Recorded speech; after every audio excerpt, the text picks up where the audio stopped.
Son las 6, vamos a ver, con 46 minutos de la mañana. Gracias por mantenerse con la revista a través de 13 Costa Rica Televisión, la 101.5 Costa Rica Radio, FM Costa Rica Radio y también nuestras plataformas en las redes sociales. Tenemos a los expertos y expertas en el tema y también ya está por integrarse la proponente de esta iniciativa, la diputada del Partido Acción Ciudadana, Paola Vega. Me acompañan esta mañana Michael Vargas, especialista en anatomía patológica y de medicina legal de la Universidad de Costa Rica, también doña Lisbeth Quesada, ella es médica cirujana y fue la precursora de lo que ha sido las iniciativas y proyectos y los programas de cuidados paliativos en nuestro país. Y también me acompaña Jorge Pacheco, sacerdote licenciado en teología moral. Como decía la diputada Vega, va a estarse integrando en los próximos minutos. Me hubiera gustado empezar con ella, pero bueno, vamos a iniciar con las reacciones primeras que tenemos a propósito de esta iniciativa, esta que por supuesto genera siempre controversia, el tema de la eutanasia y divide a la población. Voy a iniciar tal vez con don Jorge Pacheco, más bien con don Michael Vargas. Me gustaría escuchar sus apreciaciones a propósito de esta propuesta de la diputada Paola Vega. Buenos días, don Michael. Buenos días, muchas gracias por la invitación. En realidad tuve la oportunidad de bajar el proyecto de ley de internet, de la página de la Asamblea, y estudiarlo, y me parece bastante adecuado con respecto a otras legislaciones de otras partes del mundo. Por ejemplo, en Holanda y Bélgica las legislaciones son muy permisivas y prácticamente dejan que la eutanasia pues sea aplicada incluso a pacientes que no son terminales, no solo gente que desea terminar con su vida. Y es similar a la legislación que se aplica en Colombia respecto a la eutanasia activa en este caso, que ahora vamos a explicar también un poco las diferencias de eso. Sí, gracias. Y realmente... Usted estaba haciendo una comparación con las legislaciones de otros países, entre ellas la de Colombia y los países nórdicos. Exactamente, en Holanda y Bélgica, que son mucho más permisivas. Y esto me parece bastante adecuada, a excepción del artículo 5, que es cuando hay ausencia del testamento vital, y eso lo vamos pues también a discutir más adelante, que es cuando la persona no ha expresado su voluntad de ser sometida a eutanasia y los familiares o alguna otra persona deciden por ella. Bueno, estamos hablando de una iniciativa que habla de la eutanasia, entonces, ¿en qué casos, don Michael Vargas? Muy bien. Es clara toda la definición en este proyecto de ley, que es también basado en una tesis de derecho, ¿verdad?, en el 2017, y basada también en un proyecto de ley que habían presentado algunos diputados en el 2014, con respecto a que tienen que ser casos donde el paciente tenga sufrimiento por una enfermedad que es incurable, un estado que es irreversible, que tiene una esperanza de vida de menos de 6 meses, y además que el paciente exprese continuamente su voluntad de ya no seguir viviendo, y entonces de esa forma hay una petición expresa de ese paciente a que alguien termine con ese sufrimiento. Entonces básicamente son condiciones que deben haber para que se aplique esa eutanasia de una forma adecuada. ¿Qué nos dice? Bueno, me gustaría también tener la visión de Jorge Pacheco, sacerdote, licenciado. Ya viene doña Lisbeth Quesada, precursora en nuestro país de lo que es el tema de cuidados paliativos. ¿Cuál es la visión de un sacerdote especialista en teología moral? Jorge Pacheco. Sí, buenos días, muchas gracias por la invitación. Estos temas son siempre complejísimos. Sí. Usted lo decía ahora porque van a revolver un montón de cuestiones. Habría que empezar por lo que podría ser tal vez más sensato, ir definiendo los términos, qué entendemos realmente por eutanasia, qué se ha entendido por la eutanasia a lo largo del tiempo, otros términos que están ahí cercanos como la distanasia, como la ortotanasia, en qué medida nos acercan para tratar de comprender una serie de cuestiones que están detrás de todo esto.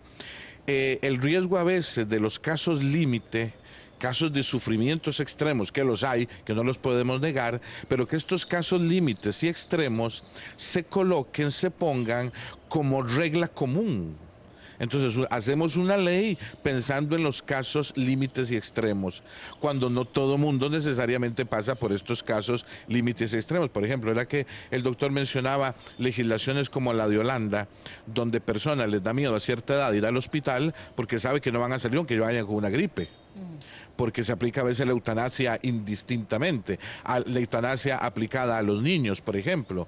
¿Qué pasa cuando un Estado se apropia de la posibilidad de la eutanasia, como pasó con la Alemania nazi, donde las personas que ellos consideraban no viables se les aplicaba la eutanasia? Entonces, esto genera un montón de conflictos, un montón de problemas. ¿Estamos curados de esos extremos que se pueden dar? No creo que estemos completamente curados de esos extremos. Ahora bien, ¿cómo atender el dolor, las dificultades, los problemas de las personas?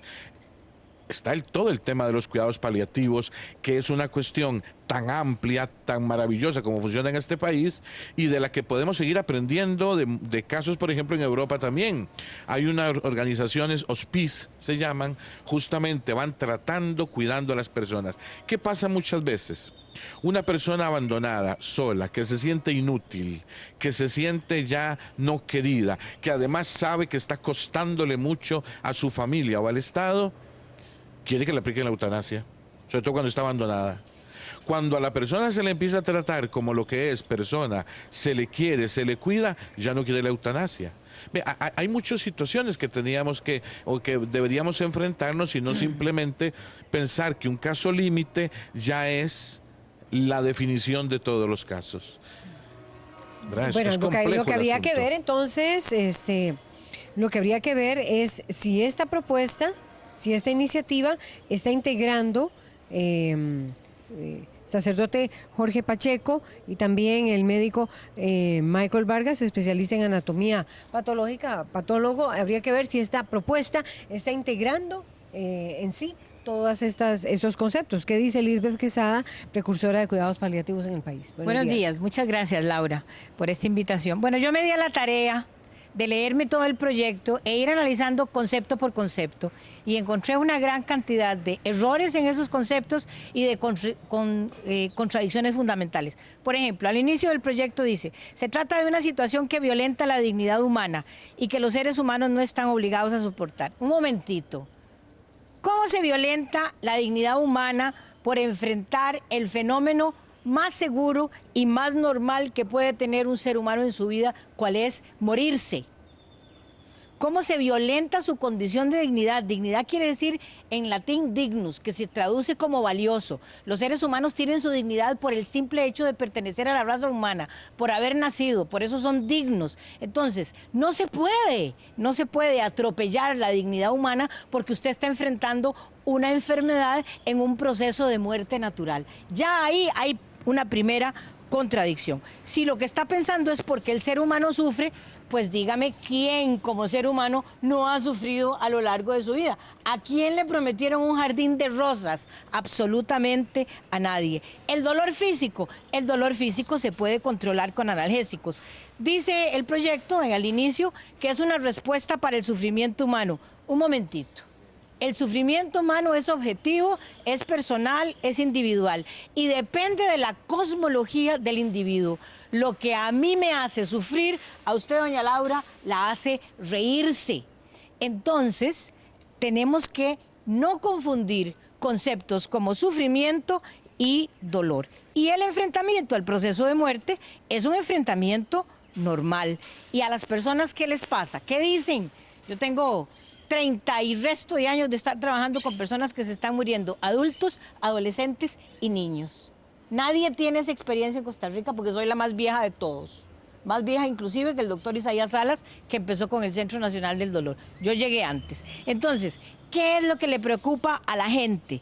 Que gasten dinero en sí mismos, que le da miedo morirse, claro que sí, que no va a volver a ver a su familia, que le da miedo que el dolor sea tan grande y que no se pueda controlar. Para eso tenemos analgésicos. Pero las personas enfrentando el proceso de muerte no sienten que han perdido su dignidad. ¿Por qué? Porque están siendo cuidados, atendidos, queridos y valorados por sus seres humanos. Entonces, aquí ya, para empezar, hay una primera contradicción fundamental. Dejémoslo ahí para poder seguir. Ya acaba de llegar la diputada Paola Vega, lo cual nos interesa muchísimo tener su opinión. Ya ustedes estaban escuchando lo que ha dicho tanto el médico patólogo Michael Vargas, especialista también en medicina legal de la Universidad de Costa Rica, lo que dijo el sacerdote Jorge Pacheco, licenciado en Teología Moral, lo que acaba de decir Lisbeth Quesada, precursora de cuidados paliativos, y ahora sí tenemos a Paola Vega, diputada del PAC. Buenos días, usted escuchaba un poco lo que dijo ya el cierre de Lisbeth Quesada, pero nos interesaría muchísimo, doña Paola, hablar de esta iniciativa y de por qué tiene que estar un proyecto de este tipo ya en la Asamblea Legislativa. Buenos días. Gracias, doña Laura. Buenos días y perdón por el atraso. Buenos días a todos los panelistas. Este proyecto viene a ser una de esas deudas históricas en las que el país ha quedado corto en hacer evolucionar la materia constitucional y la materia del derecho y de la doctrina jurídica, y viene a resolver un tema que, si bien es para una parte muy pequeña de la población, porque eso es una de las explicaciones que hay que hacer, la eutanasia o muerte digna no estaría autorizada para todo el mundo, y muchas veces la gente que se suele enfrentar a este tipo de proyectos es la realidad que quiere mostrar. Digamos, hablan por ejemplo del tema del aborto y dicen que todo el mundo va a ir a abortar, hablan de la eutanasia y dicen que todo el mundo va a ir a practicarse una eutanasia. No es cierto. La eutanasia sería un derecho que aplicaría para una población bastante reducida de personas a las que los maravillosos cuidados paliativos que tenemos en este país, que son de primera, ya no le estarían haciendo efecto y ya no tendría una esperanza de vida por más tratamientos médicos que se le dé. Entonces, este proyecto va dirigido a un público pequeño, una porción reducida de personas que experimentan un sufrimiento bastante grande en su fase terminal, pero que aunque sean pocas hay que legislar para ellas, porque todo el mundo merece un trato digno a la hora de morir y merece no tener que sufrir una agonía física y espiritual, ellos y sus familias. El proyecto lo que estaría haciendo es permitir la eutanasia en los países en que está regulada y no es la excepción en este proyecto de ley, tiene parámetros, no es autorizada para todo el mundo, hay características para las personas que pueden pedir una eutanasia.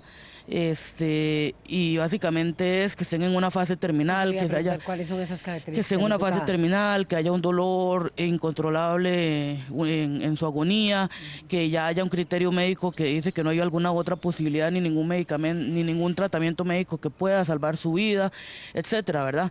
También estamos previendo la posibilidad de que si la persona puede pedir la eutanasia en el momento en que está experimentando el estado terminal, o bien mediante voluntades anticipadas, que es una figura jurídica de la eutanasia. ¿Qué quiere decir? Es un testamento donde la persona dice que si en algún momento entra a padecer un estado terminal, una enfermedad, donde ya necesita soporte vital conectado para poder estar vivo y tiene estos padecimientos, puede ser desconectado. Pero de misma forma se está autorizando en el proyecto de ley que si eventualmente la persona no tiene las capacidades mentales para tomar la decisión en el momento y nunca lo pensó, la familia, los allegados de primer grado puedan también eventualmente tomar la decisión. La eutanasia no es un asesinato, como se ha querido decir, ni es un homicidio. Es un cambio de paradigma médico, eso sí, y varios médicos de las nuevas corrientes de la bioética y un concepto más integral de salud han hablado de la necesidad de cambiar un paradigma, pues el médico es formado para salvar vidas a toda costa, pero nunca se le prepara también para ayudar a morir a su paciente, y es algo que debe hacer. El médico tiene que saber cuando hay un momento en que ya no puede salvar la vida de su paciente, y más que hacerlo resistir tratamientos crueles o tratamientos que nada van a ayudarle, tiene que ayudar al paciente a morir. Es un cambio de paradigma médico, es una modernización de la doctrina jurídica costarricense, y es importante decir que no riñe con los preceptos constitucionales ni legales actualmente, que es uno de los temas. Es uno de los temas que hemos estudiado. Cuando uno revisa la jurisprudencia de los tratados y convenciones que Costa Rica ha firmado, vemos que la vida por sí sola, el derecho a la vida por sí solo no es el que se defiende, se defiende el derecho a la vida acompañado de una serie de condiciones que dan esta calidad de vida, que incluyen la integridad del ser humano, la autonomía de la voluntad, la independencia y un montón de criterios que hacen que se defina este criterio de vida. Cuando no se respetan, entramos en la paradoja que decimos ningún derecho está por encima de otro. Entonces no podemos hablar del derecho a la vida si no podemos hablar a la vez de un derecho a una vida íntegra, el derecho a una vida con calidad, el derecho a salud integral? Entonces aquí más bien partimos de una perspectiva de salud amplia, que cuando ya el ser humano no está alcanzando este derecho a su salud completa, este derecho a una salud integral, tiene todo el derecho a pedir entonces que se le dé un mecanismo o una alternativa para poder acabar con su vida en este caso. Bueno, las reacciones, porque quisiera más bien que aquí fluyera el diálogo, la conversación y fluya esa cantidad de opiniones y criterios, como si alguno de nuestros televidentes o radioescuchas o seguidores en las plataformas sociales estuviera en una mesa y ustedes estuvieran todos sentados a la par y sentadas a la par de esa persona. Reacciones de lo que acaba de decir. Yo podría decir que la muerte es personal, uno viene solo y se muere solo. Nadie se puede morir con uno, eso hay que tenerlo muy claro, y es lo natural. No hay muerte digna o indigna, eso es algo que hay que tenerlo muy claro. No hay muerte indigna o digna, solo hay muerte. Y ese proceso de muerte puede estar lleno de dolor o puede no tener dolor. ¿Quién dice que una agonía es dolorosa? Yo he visto decenas de pacientes que se están muriendo y no tienen dolor, y se están muriendo. Y lo que hay es un sufrimiento porque están dejando a sus seres queridos. Sí, claro que sí, pero ¿cuándo es que usted nunca tiene sufrimiento en la vida? Desde el momento en que un paciente llega a cuidados paliativos, sabemos que no se va a curar, y el concepto que dice la señora diputada no es correcto, en el sentido de decir que, bueno, ya no hay nada más que hacer. No, no, no. No hay nada más que hacer en términos de curación. Correcto. Llegamos en esas circunstancias, pero hay muchísimo que ofrecer en términos de cuidados paliativos. Dolores insoportables, eso pertenece al pasado. ¿En qué sentido? En que este país también tiene especialistas en el dolor. Y si uno no puede reducir el dolor al 100%, o sea, que lo dejen a uno como nuevo, el dolor se puede reducir con analgésicos y con procedimientos invasivos que hacen los anestesiólogos especialistas sin dolor a un término, aunque usted lo lleva a una escala de 1, 2 o de 3, donde es absolutamente tolerable. Entonces, es esa idea de que es el caso extremo, de que grita de dolor, de que esto es espantoso, de que está siendo sometido a una tortura. Señores, que levante la mano el que no se va a morir, que levante la mano el que nunca ha tenido un sufrimiento en su vida. Vuelvo a decir, ¿a quién le prometieron cuando vino a este mundo un jardín de rosas? Y entonces, ¿qué? ¿Cómo lo vamos a hacer? Los médicos, y yo no estoy de acuerdo en lo que dice la señora diputada de que tenemos que cambiar ese paradigma. Los médicos ya desde hace muchísimo rato y en este país estamos recibiendo educación en ese acompañamiento para morir. Que no todo el mundo pueda hacerlo como no lo pueden hacer todas las esposas, los esposos o los hijos del mundo es otra cosa. Pero estamos literalmente ya entrenados en ese proceso de acompañamiento. Y por eso los cuidados paliativos trabajan bio, psico, social, espiritual. Y lo único que hay que hacer es referir a un paciente y su familia a un programa de cuidados paliativos. Y ese paciente tendrá toda la atención. Ya viene la réplica, diputada Vega, porque también el médico Michael Vargas y el sacerdote Jorge Pacheco, Michael Vargas de Medicina Legal de la UCR. Sí, muy bien. Bueno, yo no vine aquí a defender el proyecto, simplemente lo vengo a analizar desde el punto de vista médico. Y lo que he visto, pues, en el desarrollo de todo el proyecto, como mencioné anteriormente, es que está bien reglamentado en el sentido de que son condiciones muy específicas. Es una persona que está sufriendo, ¿verdad? De alguna u otra forma. El sufrimiento también, pues, es personal. Tiene una condición ya terminal, donde la esperanza de vida es mucho menor o hasta incluso lo máximo 6 meses, y está expresando por voluntad propia, que me parece que es algo de sentido común, donde si usted desea ya no seguir bajo esa enfermedad, donde no solo es el dolor, sino verse deteriorado, verse en una cama donde no se puede mover, son muchas condiciones. Entonces me parece que desde ese punto de vista está bien. Lo único, como dije anteriormente, que no estoy de acuerdo con el proyecto es cuando el testamento vital no ha sido hecho y otras personas toman la decisión de aplicarle la eutanasia a un familiar, ¿verdad?, sin saber realmente la voluntad del mismo. Pero en general la figura de testamento vital es importante. Sin embargo, en la ley lo que dice, o en el proyecto de ley, es que hay que ir a hacerlo con un notario y con 2 testigos, y esto creo también que está un poco fuera de la realidad de la mayoría de costarricenses, que no van a tomar dinero del presupuesto mensual o lo que sea para ir a hacer un testamento vital, porque en realidad es poca gente la que tiene acceso a este tipo de cosas. Así que hay que pensar otros mecanismos para determinar o para decir el testamento vital de una forma mucho más, digamos, fácil para la gente o para el ciudadano de a pie. ¿Qué dice el sacerdote Jorge Pacheco? Sí. Hay varias cuestiones aquí obviamente que habría que considerar. Vuelvo, por ejemplo, la definición de términos, clarificar términos. Los términos son equívocos. Por dignidad, ¿qué vamos a entender? ¿La dignidad según la reina de Inglaterra o la dignidad según una pobre mujer que viva en una barriada de miseria? Con 2 aspirinas apenas a veces. Hay cosas que hay que tener claro. La autonomía de la persona. Ningún ser humano es absolutamente autónomo. Somos dependientes desde que nacemos y nos morimos dependiendo de los demás también. Reconocer carencias a veces de la existencia no me hace peor que otras personas. Reconocer los límites que puedo tener y reconocer todos los límites que podemos tener, incluso en el morir, no nos hace menos personas ni menos humanos. Aquí se trataría de dignificar, por ejemplo, los cuidados.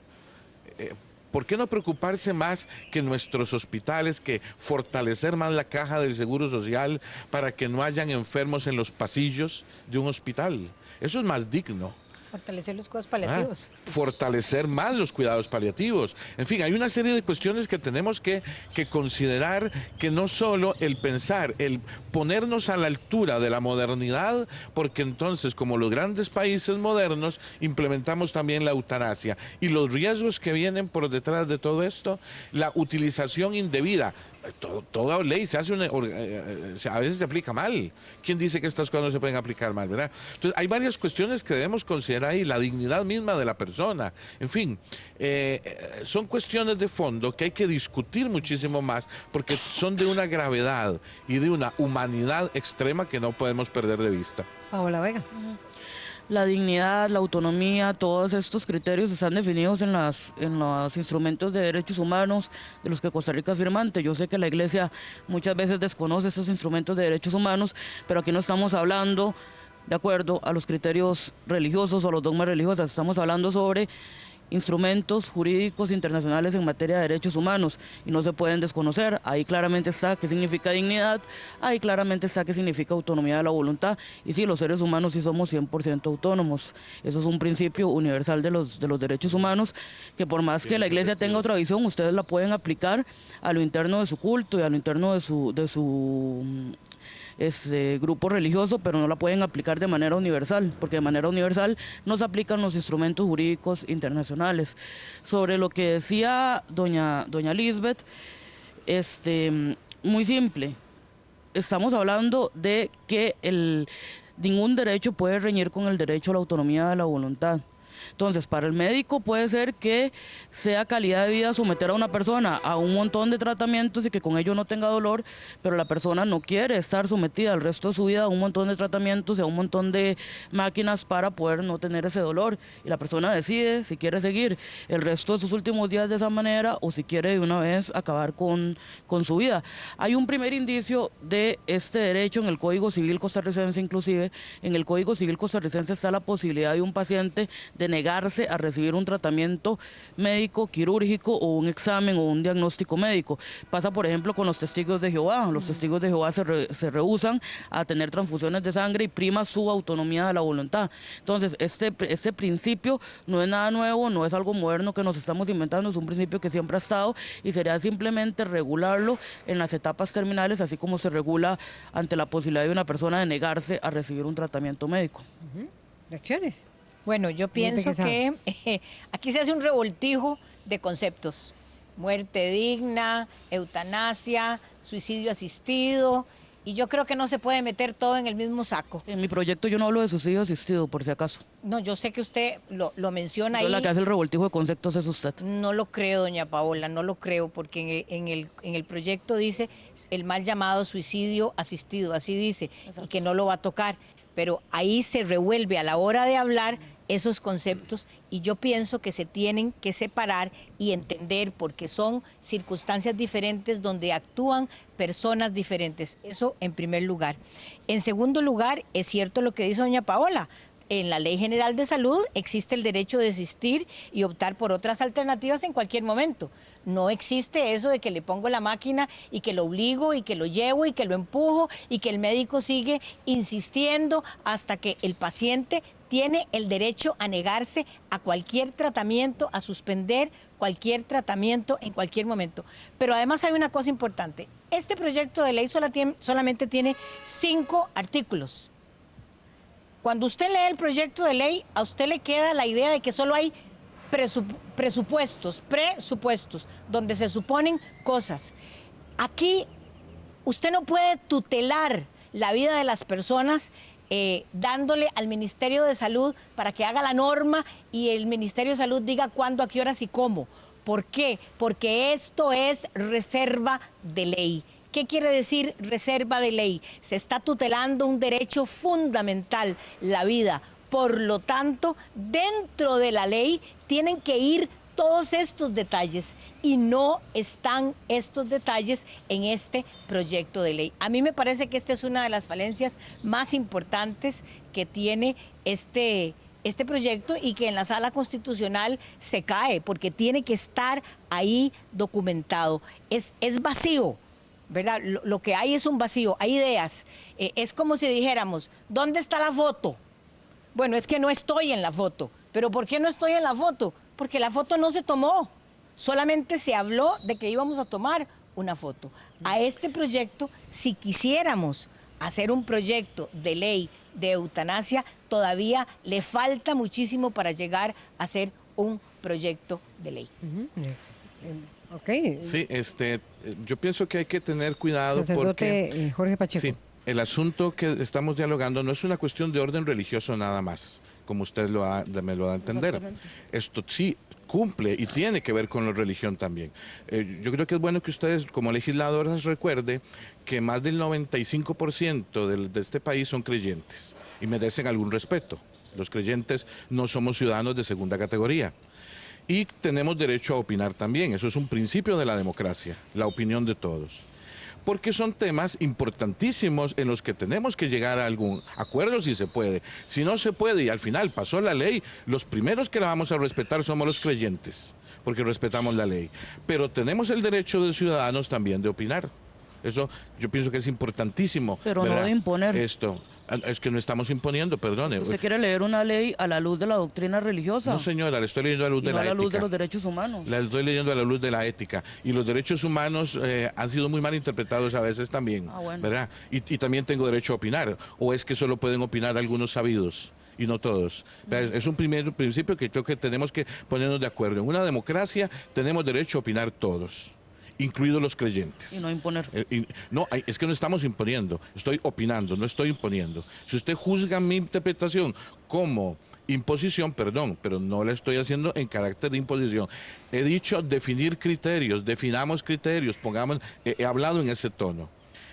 La autonomía absoluta, nadie es autónomo absolutamente, creo yo. Desde mi opinión, porque nadie es autónomo absolutamente, porque todos necesitamos de todos. La ropa que le hemos puesto me la hizo alguien, el carro que maneja lo hizo alguien, si me duele la cabeza necesito un médico para que me ayude. Autonomía absoluta no la hay.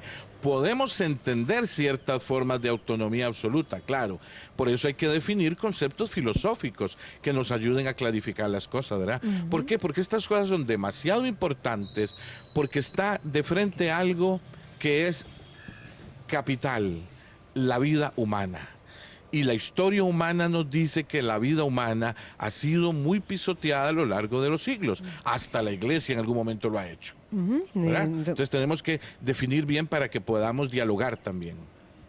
Don Michael Vargas. Sí, quería decir pues que en el sentido de que lo que dice doña Lisbeth en cuanto a las definiciones, pues sí, son un poco omisas, pero yo pues leí en el proyecto que eso iba a ser reglamentado por el Ministerio de Salud. No sabía eso de la reserva de ley.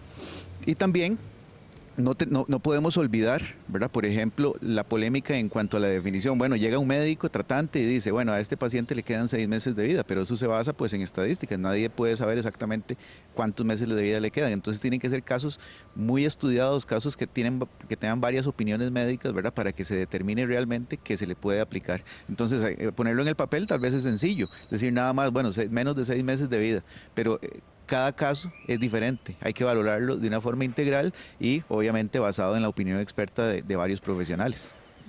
Paola Vega. Bueno, primero clarificar que no es verdad que el Ministerio de Salud no pueda reglamentar una ley de salud, esto no es reserva de ley y tan absurdo sería que estaríamos hablando de que seríamos los diputados quienes reglamentaríamos los tratamientos de quimioterapia, quienes reglamentaríamos la norma técnica de aborto terapéutico, por ejemplo, quienes reglamentaríamos los procedimientos de corazón, etcétera. Entonces no, o sea, justamente la ley queda abierta porque son criterios médicos tan estrictos y tan dependientes de características como signos vitales del momento, como características del paciente, etcétera, que se suele dejar abierto, y prueba de ello la Ley General de Salud. Uno revisa la Ley General de Salud y en ningún momento entra a especificar tratamientos o procedimientos médicos o quirúrgicos, sino que deja una apertura tal para que el médico, que es el experto, pueda ser quien trata. Cuando hablamos de respeto a las religiones, no hay respeto mayor a las religiones que ejercer la autonomía de la voluntad. ¿Por qué? Porque si yo estoy en estado terminal y estoy enfrentado a tratamientos súper dolorosos, pero mi fe religiosa me dice que yo no puedo acabar con mi vida en ese momento, me lo tienen que respetar y tengo que seguir conectada porque es mi voluntad. Pero si mi fe personal me dice que yo sí lo puedo hacer y que no estoy pecando con ello, puedo decidir optar por ello. Entonces aquí hablamos de un derecho que es de los más violentados en este país, en Costa Rica, que es el derecho a decidir. Aquí se han impuesto morales conservadoras que datan de hace muchos años y se le ha impuesto a la gente tener que hacer ciertas cosas y no se le da a la gente la autonomía de decidir, y esto pasa en muchísimos ámbitos. Ya, por ejemplo, hay fallos con respecto a la aplicación de la eutanasia en el caso colombiano, en otros casos latinoamericanos, donde las Cortes Internacionales de Derechos Humanos han dicho, lo que se tutela a nivel constitucional es el derecho a la vida. Pero cuando usted decide morir por no estar sometido a tratamientos, no se le está violentando su derecho a la vida, usted está optando. Entonces no es la vida per se la que se defiende, es el derecho a la vida. Y eso es una diferencia jurídica muy importante de tener.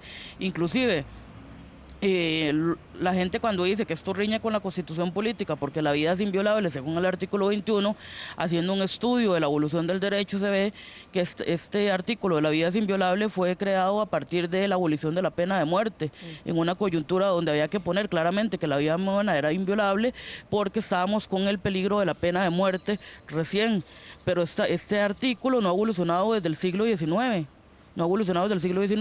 y no tiene todas estas aspectos jurídicos modernos que pueden ser perfectamente compatibles con el derecho a la vida y con la inviolabilidad de la ley, porque en este caso no se está violando la vida, no se está violando el derecho a la vida, ni se está yendo en contra de ningún instrumento ni internacional ni nacional en materia de derechos humanos. Lisbeth Quesada. Yo quería rescatar algo muy importante. Por ejemplo, el programa de cuidados paliativos pediátricos del Hospital Nacional de Niños ve en este momento alrededor de 2.500 niños.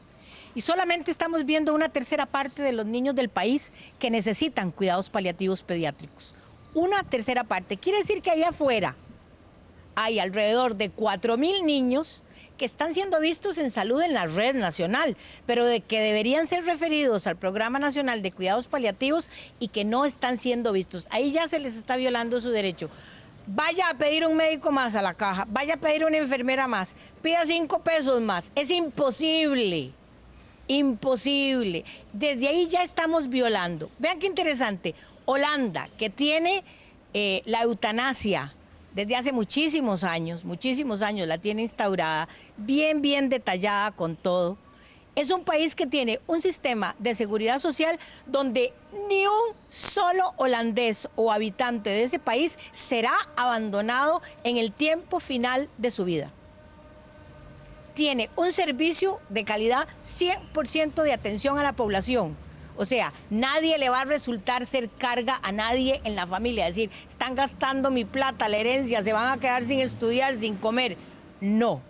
Y en ese excelentísimo programa de cuidados paliativos, los holandeses optan más cantidad de personas a entrar a los programas de cuidados paliativos que a la eutanasia que está instaurada desde hace mucho tiempo. Totalmente de acuerdo, Entonces, doña Lisbeth, porque lo que no, déjeme terminar, doña Paola, por favor. Una cosa importante, todavía el 100% de la población en Costa Rica no tiene acceso a los cuidados paliativos. Entonces, mi pregunta es, ¿por qué las señoras y los señores diputados no se dedican a ver cómo hacemos para garantizarle la atención al 100% de la población de Costa Rica a la hora de su proceso de muerte, para dignificar ese proceso, como dice el proyecto, en lugar de estar dando la opción a la muerte? Bien, Colombia, bien. un segundito, para terminar. Colombia autorizó la eutanasia en los niños. Vaya, busque en Colombia los programas de cuidados paliativos. Prácticamente no existen, porque yo viajo por América Latina todo el tiempo. Cuidados paliativos pediátricos prácticamente no existen en Colombia, pero legalizamos la eutanasia. Es una cultura de muerte. Deshagámonos de la gente en lugar de atenderla bien hasta el final. Paola Vega quiere replicar. Bueno, Sé que qué también el lástima, doctor- qué lástima, doña Y hay Lisbeth, que comentarios usted mienta frente a las cámaras, porque en Colombia no se ha legalizado la eutanasia. Desde el 2014 se ha presentado el proyecto de ley y no se ha aprobado en la Asamblea Legislativa. Así que, una vez más, y como con muchos temas, usted También viene a las sí. cámaras a mentir. En Colombia no se ha aprobado la eutanasia, como usted dice, que ha visto casos gravísimos de muerte en Colombia, no se ha Yo aprobado la nunca eutanasia. dije que he visto casos Bueno, gravísimos. lo acaba de decir. No, señora. Segundo, y partimos del mismo error conceptual, la eutanasia no quiere sustituir los cuidados paliativos. El primer paso son los cuidados paliativos. Si el paciente se puede salvar, es lo deseable. Si el paciente puede convivir con los cuidados paliativos, es lo deseable. No son excluyentes. La eutanasia aplicaría cuando los cuidados paliativos, cuando la enfermedad del paciente es tal y la esperanza de vida es tan nula que ni los cuidados paliativos ni cualquier tratamiento médico va a poder ayudar al paciente. Y son casos exclusivísimos. Ahí sí, como bien decía, en Holanda está aprobada la eutanasia hace rato y no es la gran cantidad de gente la que la usa. ¿Por qué? Porque tienen cuidados paliativos excelentes, como en Costa Rica, que es poca la gente que la tiene que usar, pero hay casos, aunque sea uno en 1.000.000. Cuando vemos el caso como el que recientemente pasó con 2 ancianos en España, que en este momento hay un señor condenado a pena de asesinato por haber ayudado a su esposa a morir después de sufrimientos terribles y agónicos, es cuando vemos que hay que legislar, aunque sea para una persona en 1.000.000, hay que poder autorizar este tema, que incluso está el legislador del siglo XIX lo pensó y habla del homicidio por piedad en el Código Penal. Entonces no es algo nuevo, no es un asunto nuevo que se trae a colación hoy. Tengo que leer los comentarios porque este tema, por supuesto, genera muchísimas opiniones. Ya van las reacciones, ya ahorita vamos a dar el micrófono a quienes están en este momento tratando este tema del proyecto de ley. El primero tiene que ver con la primera opinión es de Alan Demo 107 y dice: me parece bien para aquellos casos especiales donde el sufrimiento es radical y no se tenga ninguna opción de mejorar. Es claro que no se puede abrir del todo para empezar a realizar o complacer suicidios. Mario Tristán comenta: el dolor varía y no puede resolverse por completo en todos los pacientes. Cada persona tiene una resolución diferente a los tratamientos, pero el problema va más allá del dolor. Mario Tristán complementa: de acuerdo, es un derecho humano. Evelyn Garro dice: tantos años en cuidados paliativos y no ha aprendido nada. La dignidad depende de cada persona. Para muchos es indigno perder sus facultades para atenderse, estar postrados en una cama, ver cómo se van deteriorando día a día y sabiendo que igual van a morir. ¿Qué sentido tiene soportar solo porque a los demás se les ocurre que así debe ser? Es un planteamiento, es una consulta y bueno, yo me imagino que pronto doña Lisbeth va a reaccionar. Reacciones también de don Jorge Pacheco, sacerdote, y también de Michael Vargas, especialista patólogo de medicina legal de la UCER. Pues muy bien, otro concepto importante que viene dentro del proyecto de ley es el encarnizamiento terapéutico, ¿verdad? El cual es pues dar tratamientos a personas que ya no tienen la mayor esperanza de vida y más bien le producen pues efectos secundarios, se les producen molestias. Esto pues está muy bien que en este proyecto de ley se toque, sin embargo a la hora de la práctica también, como se ha dicho, es difícil de definir porque en cada caso hasta dónde puede llegar un médico y hasta cuándo se considera el encarnizamiento terapéutico, ¿verdad? Entonces es otra de las interrogantes que hay que poner sobre la mesa para ver cómo definirla. No sé si doña Paola quiere contestar este planteamiento que establecía, que ponía. Sí. Sí. Era justamente lo que hablábamos al inicio, de que el médico puede creer que está garantizando dignidad y calidad de vida a su paciente, pero es en la tesitura o el paradigma médico de que tiene que sostener la vida biológica de esa persona. Y aquí hay una precisión importante: los seres humanos, el concepto de vida para un ser humano va más allá de lo biológico, no somos animales, no solamente con estar respirando estamos vivos, necesitamos un sinnúmero de características sociales, económicas, culturales, personales, psicológicas, para poder estar vivos y para poder considerar que tenemos vida. Y justamente era ese cambio de paradigma, no obligar al médico a sostener a toda costa a un paciente que ya no tiene salvación o que ya no tiene cura, porque más bien va a ser dañino para el paciente, va a ser un costo médico innecesario para el hospital y va a ser dañino incluso para la familia, que finalmente es la que más afectada se ve por un paciente en estado terminal. El sacerdote Jorge Pacheco. Vea que el tema es complicadísimo. Esto exige demasiado diálogo. El Estado, ¿qué es lo que tiene que velar? Ciertamente el Estado no puede lograr lo óptimo. Tiene que tratar de hacerlo mejor. Si en una determinada circunstancia lo mejor que puede hacer el Estado es una ley como estas, hay que procurar que la ley sea lo más perfecta posible para que se proteja lo mejor que se pueda la dignidad de las personas. Entonces esto es lo que hay que procurar. Por eso cuando la ley pareciera que puede tener algunos límites jurídicos, etcétera, todo esto tiene que dialogarse más, tiene que ampliarse a muchísimos especialistas para que el asunto se pueda llegar a algo. Pretender absoluta puesta de acuerdo de todos, eso es imposible. Estamos de acuerdo. Pero lo que se pretende, lo que podemos pretender sí es diálogo. Diálogo para que las cosas se clarifiquen lo mejor posible. Y ahí es donde todos tenemos derecho a opinar. Y ahí es donde donde hay que escuchar a los especialistas en distintas áreas para, claro, lograr entonces que al final se obtuvo una ley, se obtenga lo más perfecta posible y lo mejor que se pueda. No se obtuvo. Bueno, ¿qué podemos hacer para ir respondiendo a casos concretos? Límites que son eso, casos concretos y límites, que no son los casos de la mayoría, ¿verdad? O sea, es que ¿qué es lo que requiere esto? Requiere demasiado diálogo y no excluir, porque cuando empezamos en una sociedad a excluir a algunos por esto y por lo otro, la democracia se nos va al carajo. Mi reacción es muy rápido porque ya tenemos que pasar al otro tema. No sé, Michael Vargas me estaba pidiendo la Simplemente palabra. para rescatar que el día de hoy, casi que en esta mañana se ha hablado solo de los pacientes que tienen dolor insoportable, ¿verdad? Pero también hay que recordar que hay otros que tienen, por ejemplo, condiciones donde los postran completamente en cama y esas sí son irreversibles. Está bien que el dolor puede ser reversible con analgésicos, pero otras condiciones, por ejemplo, una lesión medular o un tumor cerebral maligno que ha producido déficits neurológicos importantes, pues no puede revertirse. Entonces, en este caso, me parece que la persona puede tener el derecho de decidir sobre sí misma. Yo, a diferencia de doña Paola, no me atrevería a llamarle a ella mentirosa. De ninguna manera, jamás, no me atrevo a ese insulto. Lo que a mí más bien me parece es que hay una gran y enorme confusión en los términos, porque no es que los cuidados paliativos no pueden ir más allá, precisamente por eso son cuidados paliativos, porque pueden ir más allá de lo que va la ciencia médica. El encarnizamiento terapéutico no es viable y en cuidados paliativos nosotros no hacemos encarnizamiento terapéutico. Nosotros vemos el proceso de muerte en cuidados paliativos como un proceso de muerte normal al que hay que llegar. No le ponemos ningún obstáculo, ninguna piedra para que el proceso natural de muerte no se dé, pero tampoco empujamos a nadie. ¿Qué hacemos en cuidados paliativos? Cuidamos esa vida, esa persona y esa familia, controlamos el dolor, mejoramos la calidad de vida, controlamos los síntomas y acompañamos el proceso biopsicosocial, espiritual, hasta que ese ser humano fallece. Entonces, en cuidados paliativos sí hay muchísimo que hacer. En cuidados paliativos nosotros no hacemos encarnizamiento terapéutico.